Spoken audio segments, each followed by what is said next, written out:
Good afternoon. This is Dr. Edgar Stewart from OSSE, and we're going to start in just a couple minutes, but we wanted to do a sound check first to make sure you're able to hear us. If you could type into the question box to let us know that you can hear us.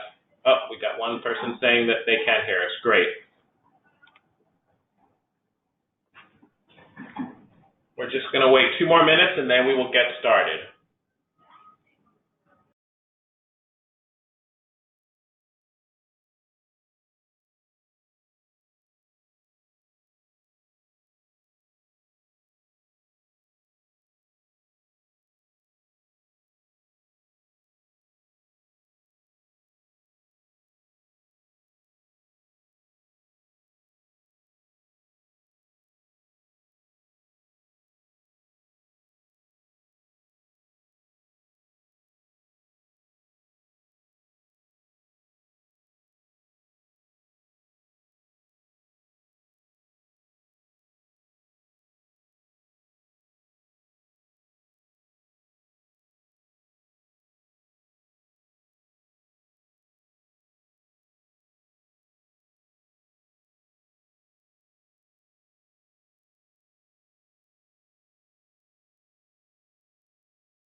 Okay, we are back. So, sound check again, just to make sure. So, good afternoon.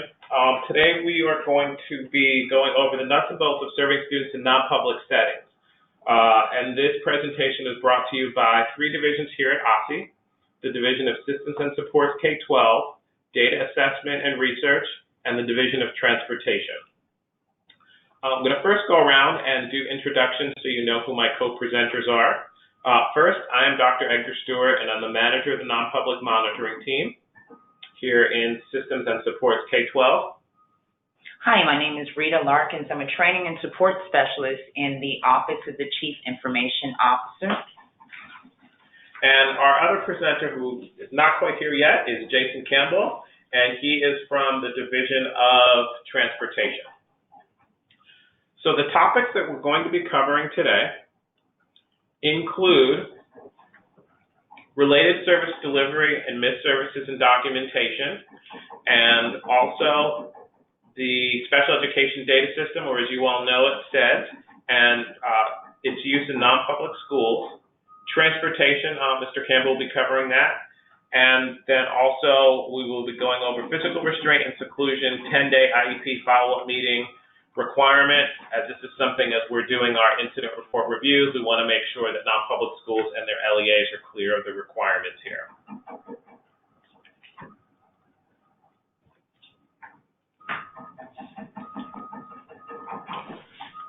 So we're first going to start with related services, delivery, documentation, and missed services. Over the past few years, as we've analyzed our related services compliance data, we've seen trends in non-compliance, from our initial reviews, roughly in the 50% all the way up to 70% for some non-public schools. And as we see that to be concerning, we certainly think this is an area that we want to make sure that non-public schools and their LEAs are clear about what the requirements are for non-public schools in delivering related services and addressing any missed services at non-public schools. As defined in Chapter 30 for LEAs, local education agencies, students must be provided with related services in order to address any student with a disability who may benefit from special education-related services. Now, the guidance that we're going to be sharing here should not be construed as a restatement of IDEA or DCMR, because there are much more extensive and much more detailed guidance documents that we'll be referring to, but this is a supplement to those documents. What we do expect, though, is that non-public schools and LEAs are responsible for knowing and also implementing all the requirements for related service delivery, both in IDEA and in the DCMR. When issues or questions come up related to related service delivery, documentation, really non-publics and LEAs should be consulting OSSE, your assigned OSSE monitor, or any of the managers on the non-public monitoring team for additional guidance so that it avoids any kind of confusion that may arise from discrepancies between perspectives of non-public schools and LEAs.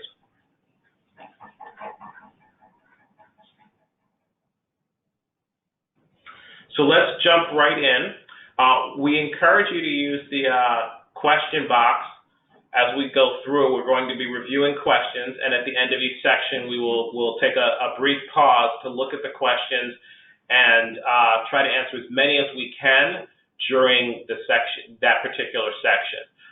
We really would like you to limit your questions to those that are more general questions. If there are specific questions about a student or very kind of nuanced or detailed issues that you're experiencing, we encourage you to follow up with your assigned monitor, or any of us on the contact list that you'll see at the end to get those questions answered. We really want this discussion today to focus on more general issues that non-publics and LEAs can kind of learn from each other on.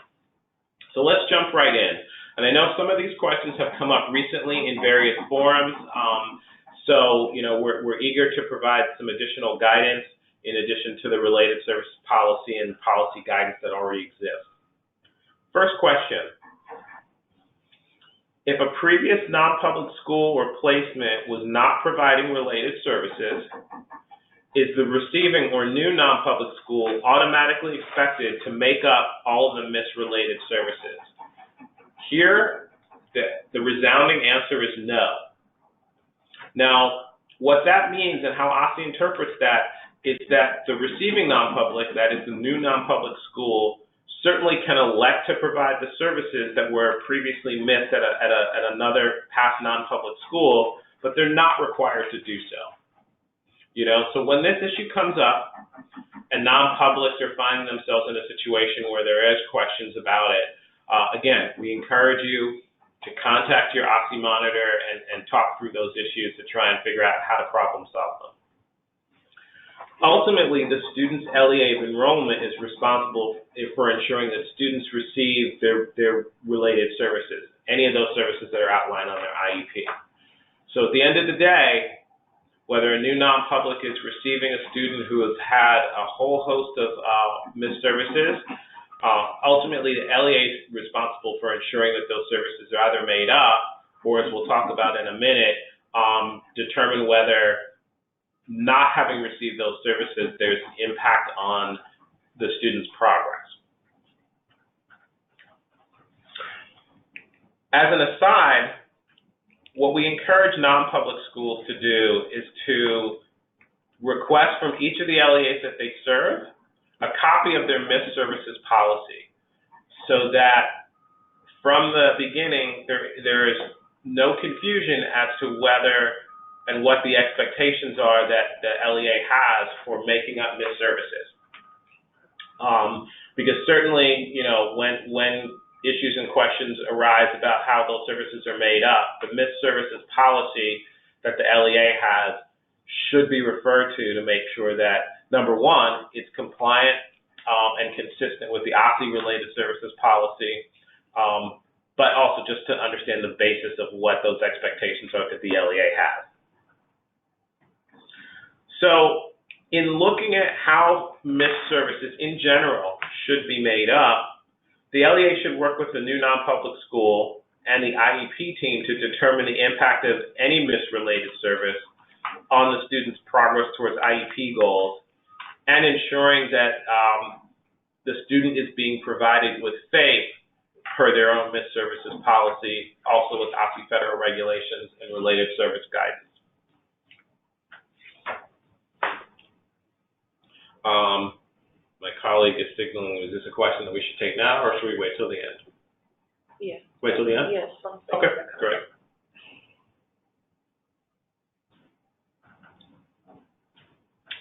All right, we will continue on.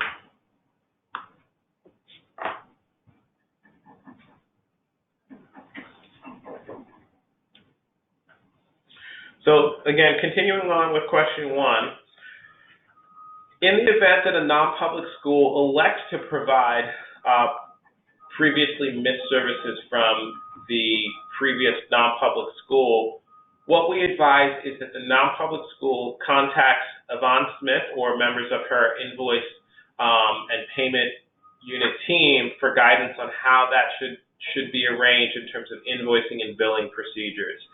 This is a very common process that Ms. Smith has worked with several non-publics, many non-publics on, in terms of, related services being provided that were missed from a previous non-public school. So there's a very well-established process that can be used to address this. Without that contact, her team has a very rigorous quality assurance process, and oftentimes, that's where we'll see issues get raised of, kids being doubled up on services without really an understanding from the non-public as to why a student's receiving twice as many services. So we really encourage non-publics, if they are going to make up services from a previous non-public school, to reach out proactively to Ms. Smith and her team for very detailed guidance on that process. Typically, that process will involve guidance from Ms. Smith's team but also in conjunction with the LEA, so that the LEA is made apprised of what that relationship and those arrangements are, such that, again, there's no question about invoicing, and also, there aren't questions about who's ultimately responsible for ensuring that those services are made up. And at a minimum, as I said before, the LEA's own missed services policy should be not only consistent and compliant with the OSSE-related services policy, but also with the policy guidance as well.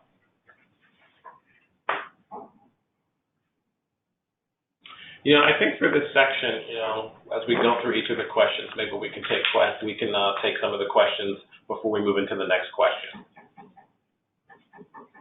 Okay, first question. How soon should a service start when a new student comes to my non-public? As soon as possible is the answer for that.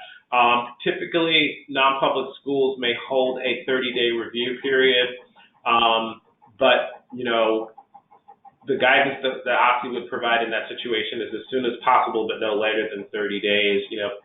Should there have been a 30-day review?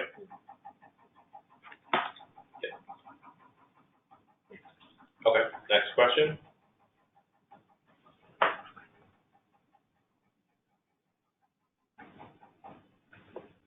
Okay, we're going to just press mute for a second so we can take a look at the next question.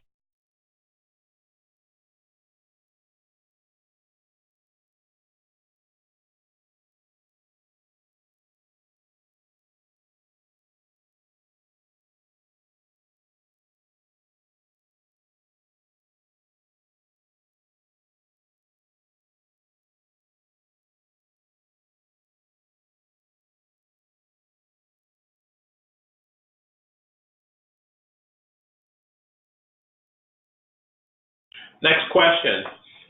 What if the student enrolls mid-month and they get monthly service? The answer that OSSE would give in that situation is that the non-public school should endeavor to make up all of those services, working with the LEA to ensure that service gets delivered. But again, on a case-by-case basis, what we expect is that, working with the LEA, the non-public and the LEA within the context of the IEP team should be looking at the adverse impact if those services aren't able to be made up. But what OSSE expects is that there is a due diligence process that's followed to attempt to make up those missed services. One of the things you're going to be hearing throughout this section of the presentation, we've heard feedback from non-public schools about staffing and challenges that non-public schools, will experience in terms of, having very limited space on their caseloads.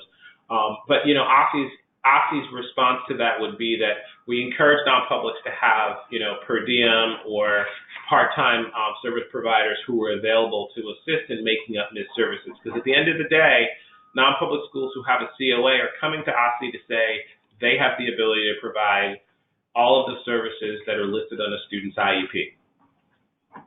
All right, next question.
Okay, next question. If the receiving school refuses to make up services for a student, then how should the LEA correct the findings of noncompliance? What we want to make sure that both non-publics and LEAs are clear of is that ultimately the LEA is responsible for ensuring that missed services are made up. So what we would encourage the LEA to do is to try and work with the new non-public to make up those services. And should that process not be fruitful, then the LEA, in conjunction with the non-public, should convene an IEP team meeting to determine on a case-by-case basis, the impact of not making up those services based upon, delivery of ensuring FAPE, and also looking at the impact on students' progress. But ultimately, the LEA is responsible for making up missed services and ensuring IEP services. All right, let's see. We'll go on to the next question.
All right, so the last question we're going to take in this section before we move on to question number 2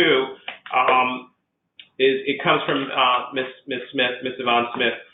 She wants to make sure that non-public schools and LEAs understand that the service tracker entry in SEDS should note that services that are make-up services are designated that way and include the date that the service is being made up for, the original date that was missed.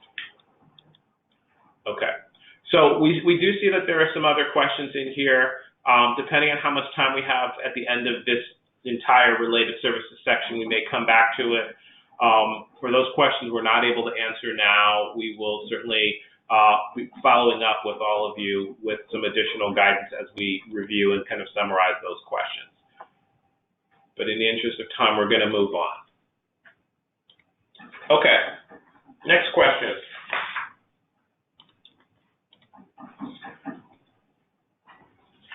When must the non-public school make up missed services, for example, for school closures or holidays? This came up recently, and again, we're going to refer back to the OSSE-related services policy and policy guidance. Missed services that are due to a service provider absence or unavailability of the service provider to provide the service must be made up in accordance with the student's IEP. Essentially, the non-public school should ensure that there's a substitute available and or that the service is offered as a make-up session and scheduled in the future. And this is, again, is where OSSE is really encouraging non-public schools to be thinking about, their staffing resources such that there are additional related service providers to be able to provide make-up services or missed services, and that clinician schedules are not so jam-packed that they're not able to find additional ways to make up services. Because at the end of the day, again, non-public schools are responsible for ensuring that for the students that they accept, that they're able to provide all the students' IEP services, whether those are instructional or related services. So again, there should be flexibility built into related service provider schedules to ensure that students aren't also penalized because in the service provider schedules, they're being slotted into days that are typically school holidays, like Mondays. You know we have a number of Monday holidays, Labor Day, Columbus Day, or Indigenous Peoples Day, Memorial Day. So again, to be able to make sure that related service providers are thinking proactively about schedules such that students who may typically receive those services on days when there are holidays can be slotted into a different day to ensure that they're getting all of their services.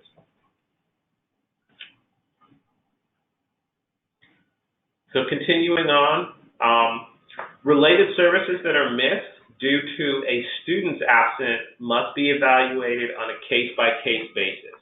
And again, first and foremost, the expectation is that all students' IEP services should be delivered. However, in the case where a student has had absences, one or more absences, on a case-by-case basis, the IEP team should really be looking at and considering the impact of those absences on the student's progress and performance. Oftentimes when we see related services that have not been delivered as we're doing our desktop reviews, one of the areas that's not always apparent to us is how did the IEP team consider the impact of students' absence on their progress and performance, which really leads us to question how active a process that has been. So really being able to document and demonstrate that the IEP team considered student progress and ensuring the overall provision of FAPE really is the benchmark standard that we're looking for in determining on a case-by-case basis whether the IEP team has really met the burden for determining whether a student's missed services should be made up. Ultimately, however, the LEA is responsible for ensuring that related service providers implement and document all instances, both of actual and attempted related service delivery. LEAs would do well to develop their own missed service policy to ensure that there are clear requirements and clear expectations for not only demonstrating the due diligence in making up missed services, but also in terms of documenting attempts to make up missed services and under what conditions missed services should be made up.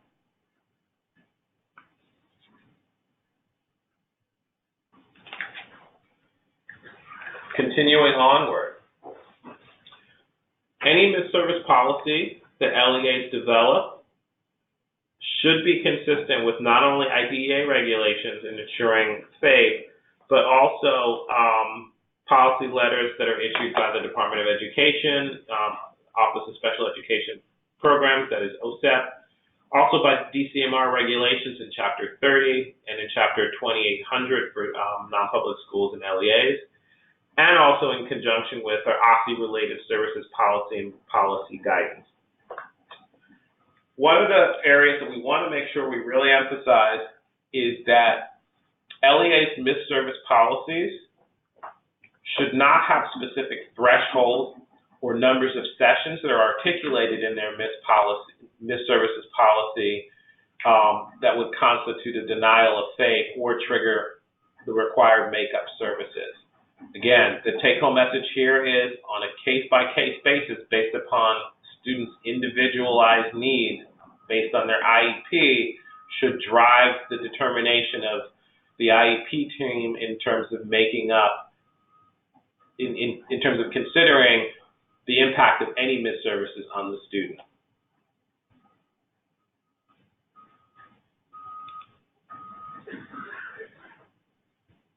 So again, here are a number of resources that are available, that already exist, that cover some of the same areas that we're covering here in more detailed guidance. And we encourage you, both non-publics and LEAs, to be familiar with this to be able to answer some of the same questions that have been raised here. All right, so before we move on,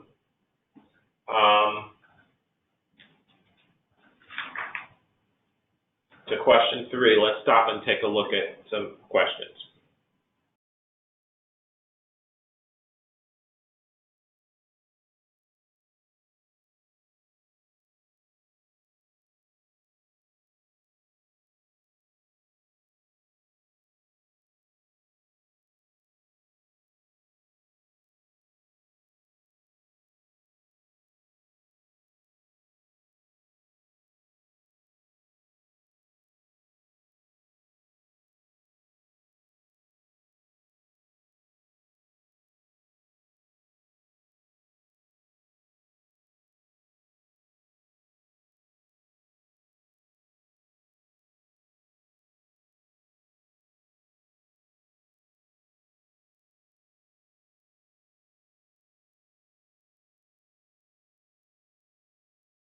Our next question, if you ask for a service to be deleted because you need to write it with corrections, what do you do if it is not deleted? Do you still write the new note? So one of the things that you are able to do is you can contact the POC for that LEA just to remind them to look in the log for requested deletion of services. The POCs have a listing of all service logs that you request to be deleted that they have to go in and manually approve or deny that. In the event that is not done, what the impact of that is that it would look as if the student has been over-delivered in a service area if the LEA POC does not delete the incorrect log. So you want to definitely follow up with that to make sure that they have gone to the requested delete log so that they can remove that. But you do want to go ahead and put the correct service log in place so that once that's deleted, those hours would be made up by the updated log that you have entered. Great. Thank you, Rita. You're welcome.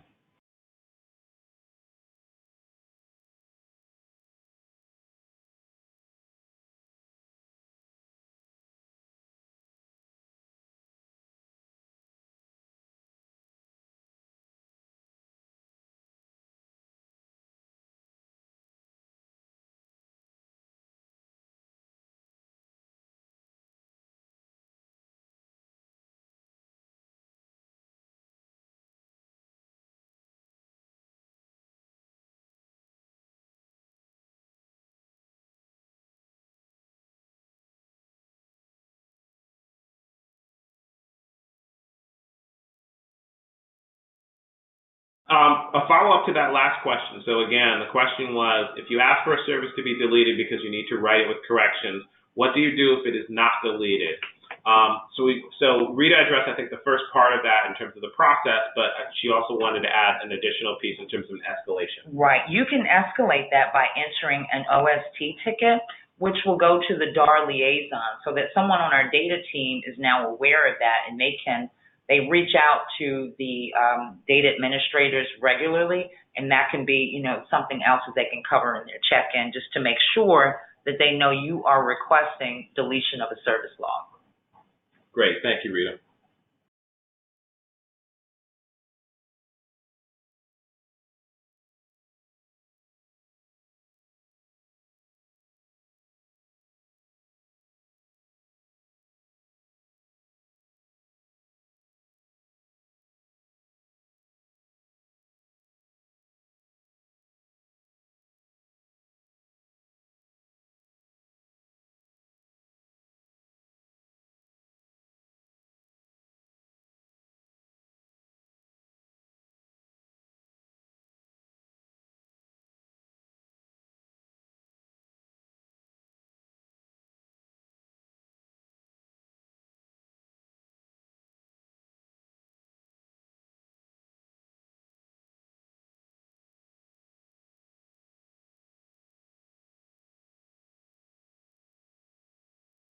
All right, next question. What is the LEA's recourse if a non-public refuses to provide services to a student stating capacity as their issue? Is there any formal complaint system to investigate the non-public school's COA? And I would say here, again, for a particular non-public school, each of the team of monitors, who you will see their names at the end, are assigned to all of the non-public schools that hold a certificate of approval with OSSE.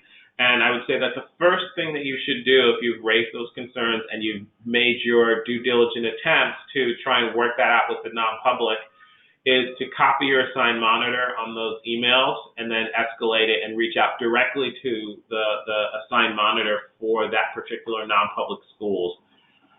Again, per the COA regulations, non-public schools are awarded a COA because they have come to OSSE and indicated that they're able to provide all of students' IEP services, be it instructional and related services. So there really shouldn't be situations where a non-public school is refusing to provide any of those services on a regular basis.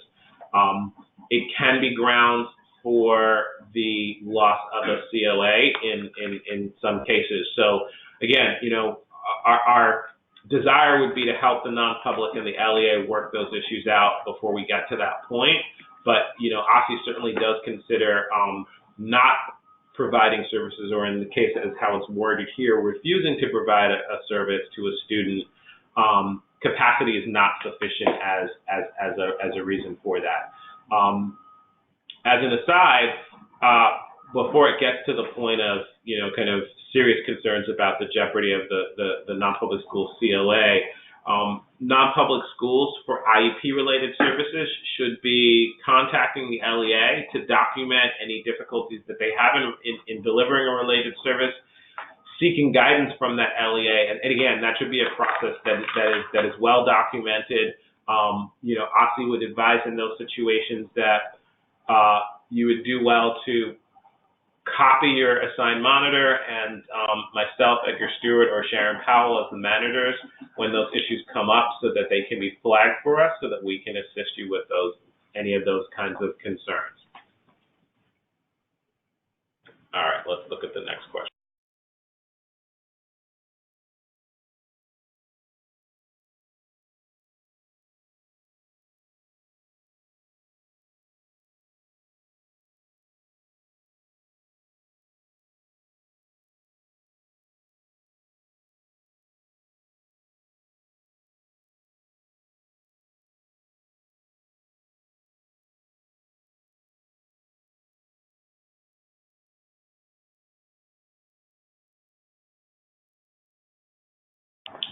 Next question. So can providers consider this on a case-by-case basis, not a hard rule? What we would advise is that non-public schools should not be making these decisions by themselves, but really in conjunction with the LEA, the parent, and more importantly, the IEP team making determinations about any missed services in relation to the impact on students' performance, and also in ensuring the delivery of FAPE. So again, it should not look like it is a unilateral decision made by the non-public school.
right, there's a number of questions about making up services during holidays, so that is a cue for us to move on to question number 3.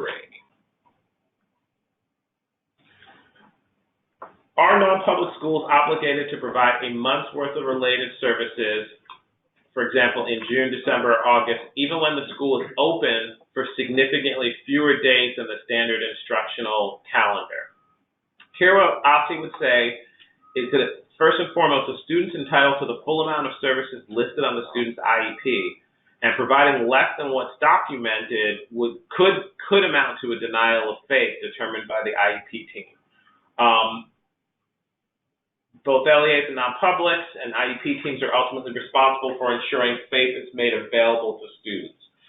But if we drill down in that answer to look at what would constitute a denial of faith, IEP teams are really advised to review, not only the frequency but the duration of related services on the student's IEP to ensure that the needs of the student are taken into consideration during the instructional school year. And here I want to make sure that folks understand, first and foremost, when we talk about the instructional school year, LEAs, non-public schools and LEAs need to make sure that their school calendars are accurate, current, and complete. Oftentimes we see that, there are discrepancies in the number of days that services are expected to be delivered because calendars are inaccurate.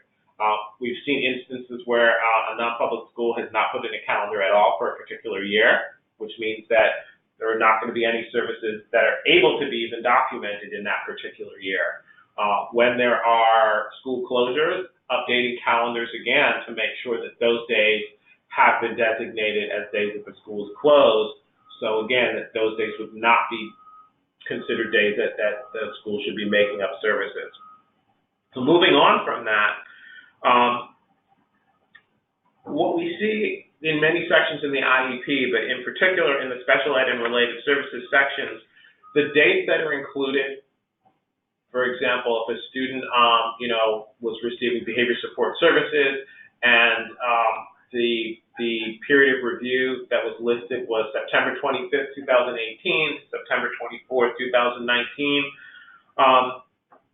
Those are the dates that would be looked at in terms of the review period for when services are expected to be delivered. However, the take-home message here really should be focusing on related services and specialized instruction services are expected to be delivered during the school days and the school times when the school is open for instructional purposes.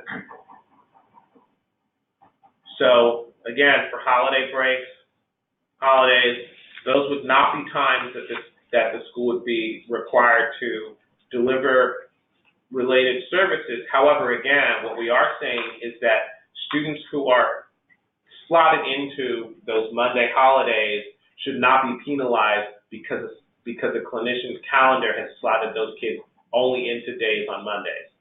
So we want to make sure there's some nuance here that related service and instructional services are not expected to be delivered when the school is not open for instructional purposes. However, kids should not be penalized for those holidays if that's what clinicians' schedules slot them into. Next question.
All right, our question here, I'm assuming you were talking about the calendar in SEDS.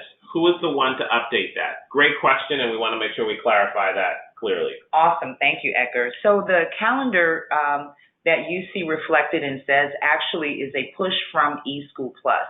The LEA data manager is responsible for updating all of the LEA-based calendars in eSchool Plus. That data is then pushed into SEDS so that we have all of your membership and non-membership days. Great, thank you. We'll look at the next question.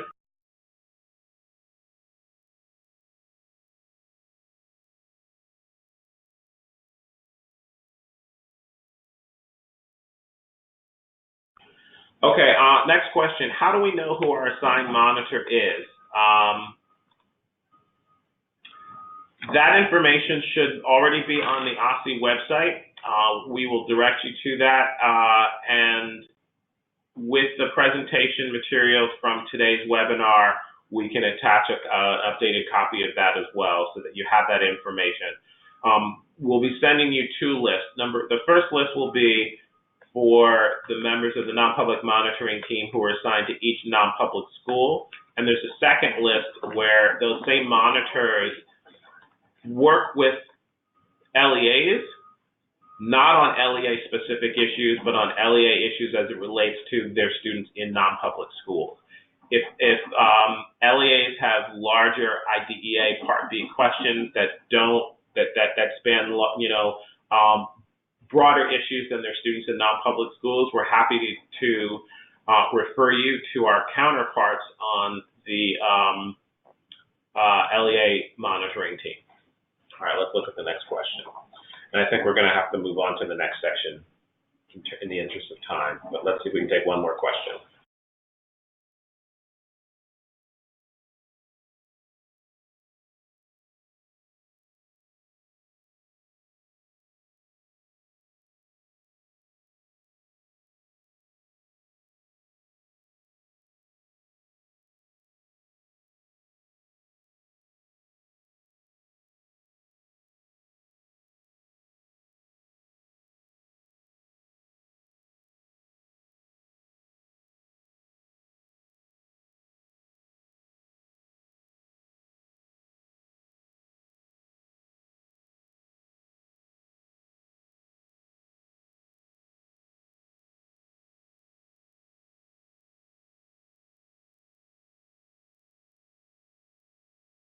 All right, we're back. In the interest of time, I think we're going to move on to drilling down into SEDS and looking at related service delivery and documentation in SEDS. We did see that there were a number of other questions, some of which those questions were a bit